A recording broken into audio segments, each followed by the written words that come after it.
Yes, guys. Welcome back to Chelsea Fan TV. Big up to every single one of you that's locked in. Hit the likes, subscribe, all of that crap. You guys know exactly what to do as soon as you enter into the show. And we are back for the weekly preview. This one is the big one for a lot of Chelsea fans. This is the first fixture that you're looking at when the list drops in June. Chelsea versus Arsenal. Talk about exercising demons. This is like the biggest one that a lot of us are looking at. Obviously, remember the last time we played Arsenal, we got bopped off the park 5-0. We haven't won at home against Arsenal since 2018, which is a mind-numbing stat because me personally, I grew up on us battering Arsenal year in and year out. We'd go years without them even scoring a goal against us in the league. Now it feels like the roles are reversed a little bit. But I say that, we're slightly going into this game with less pressure on our heads. Obviously, there's pressure on both sides. We're going to touch on that in today's video. But I like that a lot of people aren't focusing on Chelsea for this fixture. They're focusing on Arsenal. It means we can work a little bit in silence. But I digress. Big up to everybody. Hit the like, subscribe. Shout out to my co-host, Kev. Hope you've had a good week, brother. Yeah, always a good week, but always a good week. Especially after 8-0 yesterday. Mm-hmm. That was very encouraging. Back off the Man U game, disappointing week last week, disappointing result the weekend just gone. I felt like we should have won that game, but we move and hopefully they make it right because we're fourth, they're just behind us, 1 point behind us. Maybe we can, with a win, we can have 4 points. And coming into a tricky winter period with a 4-point advantage over Arsenal, goes to show how we've turned it around under this new management. Yeah, and like you just reminded me of the last episode because we said, let's hope we're back here after a victory and we'll be really annoyed if we haven't. And yeah, here we are. Thankfully, like, because of the Noah game, I feel like that's kind of taken the mood away from that United game a little bit. But ultimately, it is 2 points dropped and a really disappointing performance from us, especially in the final third. Because I thought our build-up play was good. Defensively, like, Gusto was very, very shaky. But I think other than that, we made a good showing of ourselves. Yeah. We were just a little bit toothless, in all honesty. I don't know if you got the same vibe out that game. 100%. In regards to Gusto, I feel like he's getting wasted. He's getting wasted. Was he playing left wing? No, he was playing on the right, wasn't he? Yeah, First, on the he's right. playing on the right. I feel like he's getting wasted in this inverted role. I feel like it doesn't suit him. He's not a good enough ball player. We want Gusto right out on the flank, keeping the width for the play, doing his overlaps, doing his business out there. When he comes inside, I feel like we're not seeing the best out of him. So maybe on Sunday he starts Cucurella on the left and James on the right, or Gusto on the right, but right outside on the side of the pitch. The game first half, I felt like toothless. Exactly what you just said, toothless. I felt like we had a couple clear openings and we decided to pass. And second half, I don't know what you said. There was opportunities to be made and we was having pops, and it felt like there was more natural width for Cucurella on the left. So it was creating more opportunities. So good tactical decision again from Maresca to change stuff, but we can't keep going into game changing it to get to changing the game to make it better the second half. We need to go into the game with the first half, the best possible team, players playing in the right positions for us to have a chance. Because against Arsenal, we can't give these any favours. If you're playing Reece James as a left back, Gusto as a right back, it's just not going to work. We just need the natural whip. So hopefully he goes with the strongest team possible in the first half so we can get an advantage over him. Yeah, because for me, like, Cucurella came on and he was just the same Cucurella that we've seen all season. Arguably one of our players of the season. There's no need for him to constantly be sitting on the bench. And I think it's a good thing we didn't see him start against Noah, because at the least now it doesn't look like, okay, he's played one game. It means he's not likely to play the next one. He should be back in the lineup for the Chelsea v Arsenal game. In terms of like Gusto, I don't know what's happened to him this season, in all honesty. Like, I put it down ultimately to a lack of form or anything. I think he'll end up getting back to the same Gusto that we saw from last season. But I don't know if it's like too much information for him, or if it's just him struggling in the inverted role, or if it's just a combination of both. But he don't look confident defensively or offensively. struggled on both aspects of it. Struggled playing higher up the pitch, struggled playing more inverted. I don't know, but like you look at the way he plays, and like this has to be the opportunity to just pull him out of the first team. Reece James is back. He's played full 90s. He's fit. He's firing. I get us playing him on the left means he doesn't have to like do as much work on the pitch, but I struggle to think that he would struggle in that inverted role with Cucurella playing a bit further out wide and providing the width, because I've seen Cucurella like push forward. I've seen it in the Bournemouth game, for example. I didn't think he was bad, especially in the second half. He linked up a lot with Jadon Sancho, and it was part of the reason why we were able to take back control of the game. So ideally, like, yeah, bring Reece James back, put him on the right-hand side. Martinelli isn't going to be the hardest like problem for him to try and solve. And Cucurella, honestly, like, I think he gets the better of Saka. Most games I've seen him play, like, he does well against him. Yeah. So yeah, I'd ideally want to play both. In the Euros, he done well against them as well. Kept Saka quiet. And Cucurella just gives you that natural width. And when you see Reece James picking up the ball on that left-hand side, if you read his body language is always turning to come back and recycle the ball. As a Cucurella, his body position is aiming up the line. So you're getting a natural width, and you're getting a player which is not scared to do an overlap and cross the ball, because he's not going to want to cut back and cross it. He's a naturally left-footed player. So I don't get the reason why he's starting two right backs at wing back in the wing back positions, but there's obviously something behind it that we don't know. But I feel like it's time to see Reece James and Cucurella down the wing backs, and I'm sure we'll be a lot stronger. Same. Also, in terms of like Palmer, how are we feeling if we have to line up for this game without Cole Palmer? Because last season for me, when we went to the Emirates, no Palmer, no Gusto, I was like, yeah, whatever, we've lost. Try and keep the scoreline respectful. Obviously, we didn't even do that in that game. But now, without Palmer, like, obviously, I think it's still going to hurt us, but I kind of think we've got better reinforcements now for that sort of situation. Like, Nkunku's been waiting for an opportunity. João Felix has been waiting for an opportunity. I haven't heard anything about Sancho being out, so I assume Sancho is going to be back fit and firing for this game. So we have options. We have a lot of options. How are you feeling about potentially going into this game without Cole Palmer? Is he had a knock, is he? Yeah, in the United game from that Lisandro Martinez tackle. All right. Remember the one just in the last minute where he swiped at his knee? Yeah, he hasn't trained since. He flicked it over. Now, they said they're going to have one last check on him. I think Maresca's quote, he said, hopefully we can have him for the session on Saturday, and then we can take a decision. But I mean, he hasn't been training all week. Yeah. I don't think he's going to start anyway. And Nkunku and behind Jackson. And Nkunku, Felix had a really good game last night. I seen his trick for Nkunku's goal.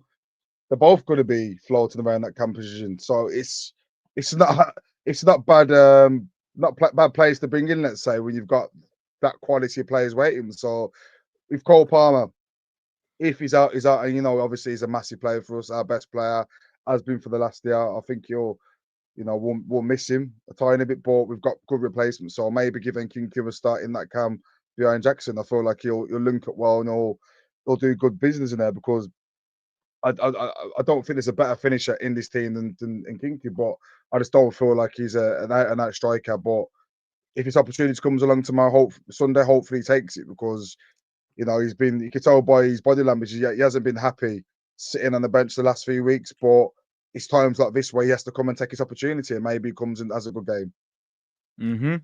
Like, the opportunity's there for either of them, because I think even if Palmer plays, he ain't going to play the full 90. You'll see him come up. You'll see him maybe 60 minutes max from a starting position, if he even does start, which I think is a little bit unlikely personally. But yeah, hopefully Palmer is fit and it's just not really an issue still. And yes, thank you, because I completely forgot about the sponsors. So before we go any further in the video, shout out to our sponsors. Big up to Omelie. With Omelie, it's time to get in the game. Oh, brother. Where the hell was it? With Omelie, it's time to get in the game. Omelie brings fans together like never before and lets them take center stage. Whether you want to host a live show, jump in as a guest, listen in, or simply connect with other passionate supporters, Omeli is the place where true football conversations happen. The more you engage, the more recognition you earn. So if you're ready to be a part of something bigger, download Omeli today and let's bring football fans home. Shout out to our sponsors, Omeli. Now, talking about the opposition, because like I said earlier, Arsenal are under a lot more pressure than we are. And for me, they're all in panic mode. The players aren't in a lot of good confidence. They aren't in a lot of good form. The manager's got pressure on him like he hasn't had in years.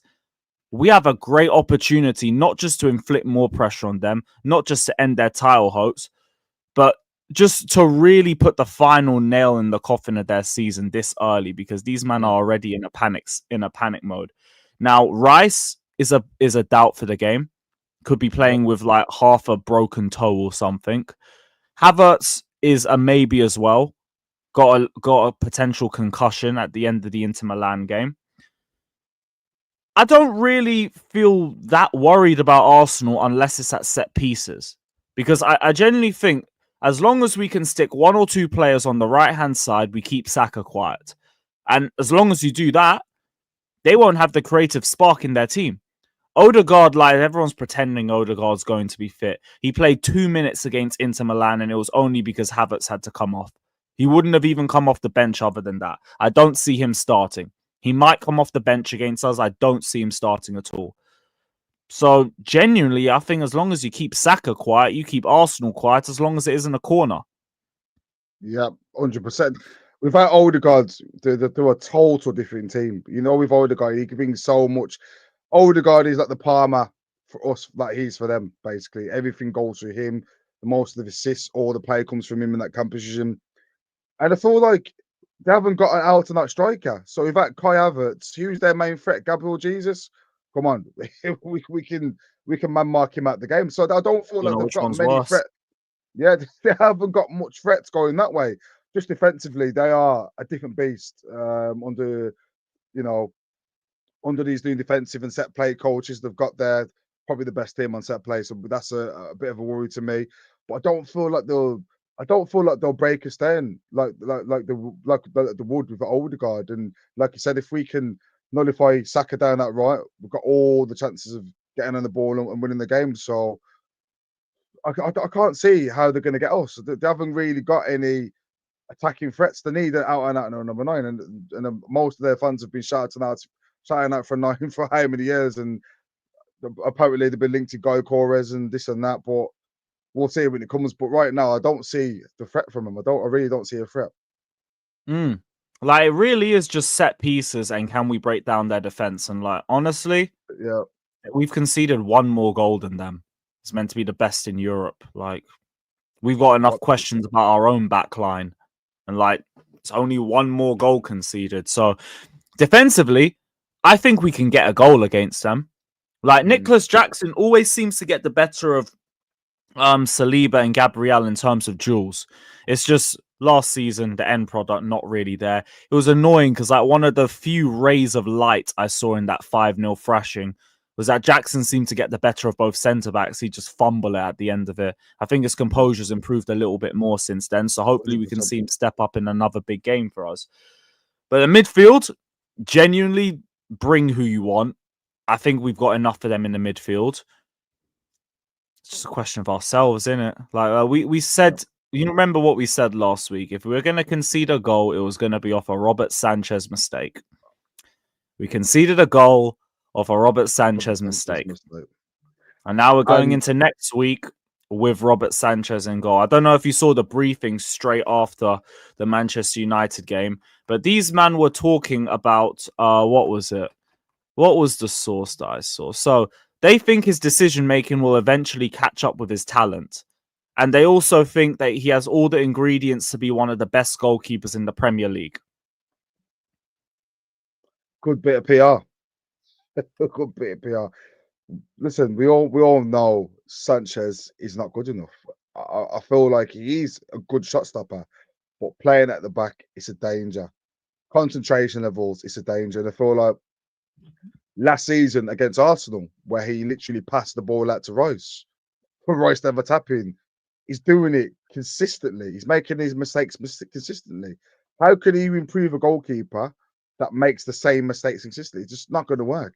So I feel like that statement was made to cover up the cracks. I think Jorgensen, did he play against Noah? Yes, not. Yes, yeah. So Jorgensen, I feel like he needs a chance. I feel like throw him in the deep end against Arsenal, see how he swims, because he can't get any worse than Sanchez. He's given away numerous opportunities to other teams for his bad ball playing. Fouls against Liverpool, fouls against Man United for a penalty. How long can we continue to see this goalkeeper in goal? And we can almost predict on a week-to-week basis that he's going to give one or two opportunities away. So it's costing the team. So Maresca, it's up to him. He wants to choose in goal, but if there's another Robert Sanchez goal mistake on the weekend, it costs us points. It's on Maresca's head because he ultimately he's the one that makes decisions. You said it for me. Like I don't have a lot of issues with Maresca this season. Like there's nothing like last season. But for me, you want to keep persisting with him, fine, but he better not cost us any more points. Because I've seen Sanchez be shaky enough this season. And it's annoying because in the United game, I genuinely thought he was having a good game up until the penalty. I didn't think he did anything wrong. But what do we always say about playing in goal? The further back you go, the less errors that you're allowed to make. And here he is making another error. And this one led to a penalty. Now I'm expected to trust him going into another big game. I don't. The trust isn't there. You have to win that trust back. Yeah. This game wouldn't do a lot, but if you were to turn up and have a really good 90-minute match, I'd take that as like as long as we win, innit? Like if we're able to get a win, Sanchez has a sensational game. I'm willing to forget last season. For me, last season constantly sticks in the back of my head because we were this close to beating them. This close. And he switched the momentum with one dumb pass to Declan Rice. We were lucky to leave with a draw by the end of the game. That's how much the momentum switched off that one move. So for me, oh boy, we're going to have to trust this guy for another game. And I don't know. It's looking that way again. And the only way Sanchez can make it right is improving on his ball playing skills because he's nowhere near it. I feel like we brought in his keeper from Brighton, and we've had this. We're thinking that he's going to go back to what he was like 3 years ago. Let's not get it wrong. Let's not get it wrong at all. Sanchez was a brilliant ball playing keeper for Brighton 3 years ago in the Potter, but he got dropped, and we brought him, and we're thinking we can revitalize his career and get back to the Sanchez that we had. But he hasn't been that since he's been at Chelsea. He's been awful, and we're going into the second season of Sanchez, and it's the same errors constantly. So for me, he's going to go on a consistent run, and he's going to show us that he's improved, or else there's nothing else to say about him really. It's just get him out the door and bring someone else in. Because if you want to play at the back football, you need a goalkeeper to do it. So if you haven't got the goalkeeper to do it, there's no point trying it because you're just nullifying yourself, and other teams are just going to lock on, press you, and they're going to get mistakes and goals from it. So let's see where it takes us. I've already seen him pressing him from the start. Like, just please, I beg, have a good game. Other than that, I do think the lineup speaks for itself. It's gonna be Cole, Fofana, Lavia, Caicedo. Genuinely, with Arsenal, bring whoever you want in the midfield. I expect us to win that duel. Front line, Neto, Sancho again. I'd guess the midfield really depends on if Cole Palmer plays. I don't think Enzo starts. I don't think he should either. And yeah, Nicholas Jackson. That should be the 11 sorted. And just hopefully you guys can make a good statement for the club again. Because like we said, we need that big scalp. And we haven't had it yet. There's a brilliant opportunity. If we leave this game with less than 3 points, those questions about whether we can handle big 6 games are only going to get louder and louder. Because it's an out-of-form Arsenal side, an injury-prone Arsenal side. This is where we need to show up. We're at home too, so yeah. Like we got to at least show we can make a good account for ourselves. My heart's saying 2-0 Chelsea. My head's kind of saying 1-1, but I don't want to follow my head. I'm following my heart. Kev, well, what's your score prediction, bro? Oh, I'm going to follow you on that one. I think it could be 2-1 Chelsea, I'm really swayed towards that. I feel like there's definitely going to be a win there. Hopefully, there's no more mistakes from Sanchez. Just go and just turn up and put everything in. You know, I'm sure with the team Arsenal, they're going to be low in confidence that having the full team to select from. So let's go and do what we can. That's all we can do. But we've got the home ground, we've got the home fans behind us. We are well overdue a win against them. I just want us to win. Even if it's a one, I'll take anything. Just go and win that game. Open up a bit of a gap between ourselves for the Champions League spot, and we can all celebrate. We finally beat them Reds. You know, it's been a long time coming. Facts. Yeah. Let's hope that we get the victory, innit? Let's hope that we get the victory. And this time, let's hope that we're back for the next episode in a better mood. Big up to every single one of you that's locked in. Hit the like, subscribe, all of that. And yeah, up the Chelsea. We need a victory this weekend. We need a victory.